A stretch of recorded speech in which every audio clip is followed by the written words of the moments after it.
December 1st, 2018. A CCTV camera captures a scene that looks like the start of a romance. 22-year-old Grace Millane and her Tinder date Jesse are leaving a bar in Auckland, New Zealand. To any observer, they are just two young people heading back to a hotel after a successful first date. But this is the last time Grace Millane will ever be seen alive.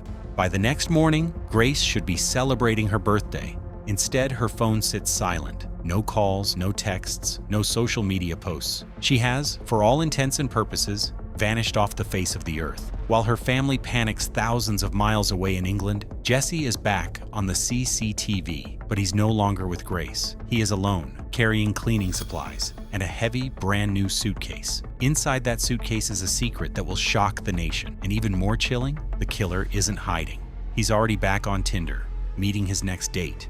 I didn't initially know that she was real.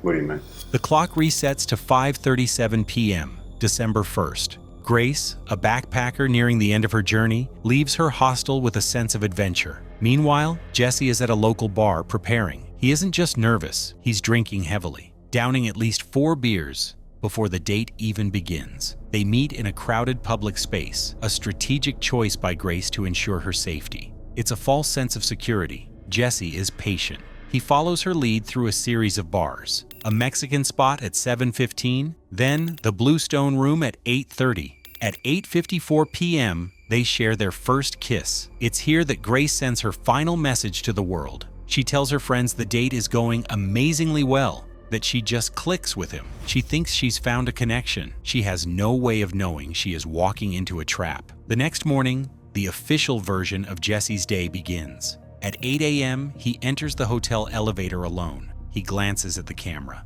a look that feels more like a check than a coincidence. He isn't going for coffee. During the night, Jesse has strangled Grace to death, and now the clock is ticking on the cleanup. At 8:07 a.m., Jesse begins an eerie shopping trip. First stop, the warehouse on Elliott Street. He isn't browsing, he's measuring. He buys a suitcase, checking the width and depth to ensure a human body will fit inside. 25 minutes later, he's at another store, stocking up on industrial cleaning products.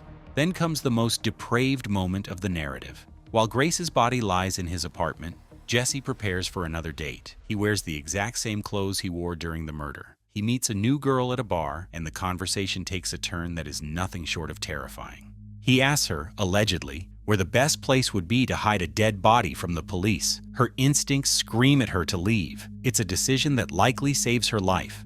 By 8:56 p.m., Jesse is back at the City Life Hotel with a rented carpet cleaner. He spends 30 minutes scrubbing the evidence of Grace's life out of the floorboards. Finally, he reappears at the elevator with a trolley and several bags. One of them is the suitcase.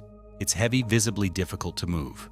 The next morning at 7 a.m., he buys a shovel. He stops at a dry cleaner to destroy his clothing. He tosses a large trash bag into a random bin. He pays for a deep clean of the rental car, focusing specifically on the trunk where the suitcase had sat. To Jesse, the problem is solved. The evidence is erased. But Grace's father, David, is already on a plane to Auckland. Grace has been missing for several days.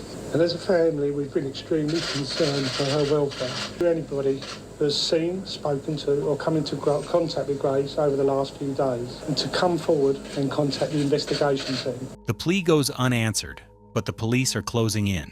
They track Grace's digital footprint to the City Life Hotel. On December 5th, they spot Jesse in the lobby. He tries to casually stroll past them, hoping to blend into the crowd. The police don't miss him.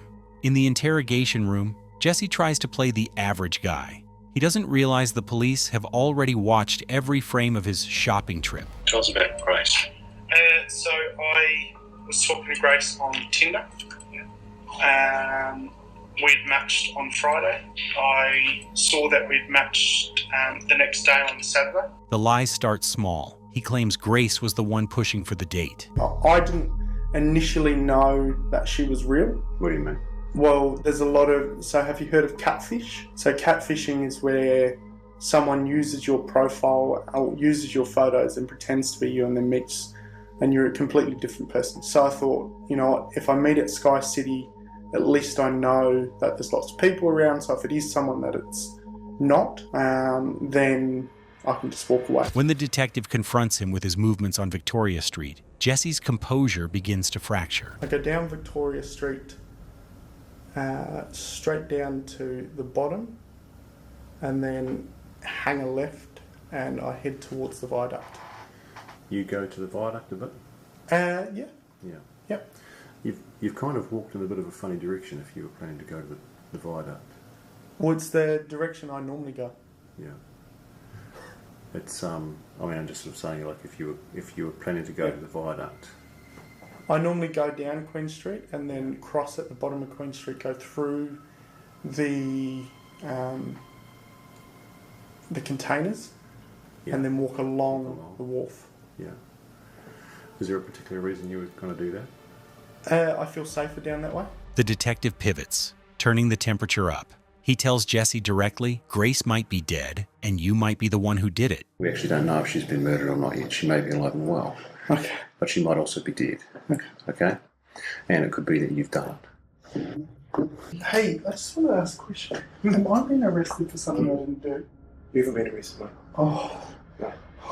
The evidence is overwhelming. It wasn't just the CCTV. It was the fact that Jesse bought the suitcase and the cleaning supplies using Grace's own credit card. He likely paid for his second date with the money of the woman he had just murdered. On December 7th, Jesse is backed into a corner. He pivots to a new narrative, one that the media would later dub the 50 Shades of Grey defense. Started talking to me about 50 Shades of Grey, which is a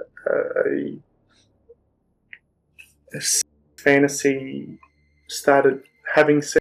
At first it was just normal. It was very placid. And then she asked me if we could get into bondage. And then all I remember is falling asleep in the shower. I need to stop. I need to go. Would you like some fresh air? Yeah, please. I was in shock. I didn't know what to do. I went downstairs and I was just, I don't know, I was all over the place. I didn't believe what had happened. I was just terrified and scared. I thought that she had gone. I thought she had left. Pathologist, specialist doctor will perform a post-mortem. Yeah. They're very skilled at establishing people's causes of death. Understand that? Yeah. Did you kill Grace Millane? Okay. You're under arrest for the murder of Grace Millane. Did you intend to cause her death? No. Are you ready to take us to where she is? The defense argued it was a tragic accident during a consensual encounter. But the reality found by investigators told a different story. They found Jesse's Google searches from before the date, looking for ways to hide a body. They found photos he took of Grace's body before he packed her away. In the way to carry ranges, they found the suitcase. In New Zealand, the law doesn't distinguish between degrees of murder, it only asks if you did it. On February 21st, 2020, Jesse was sentenced to life in prison. After the trial, the shadow grew even longer. 2 more women came forward, revealing that Jesse had assaulted them after Tinder dates as well. Grace Millane was a young woman traveling the world, looking for connection. She found a man who was looking for a victim,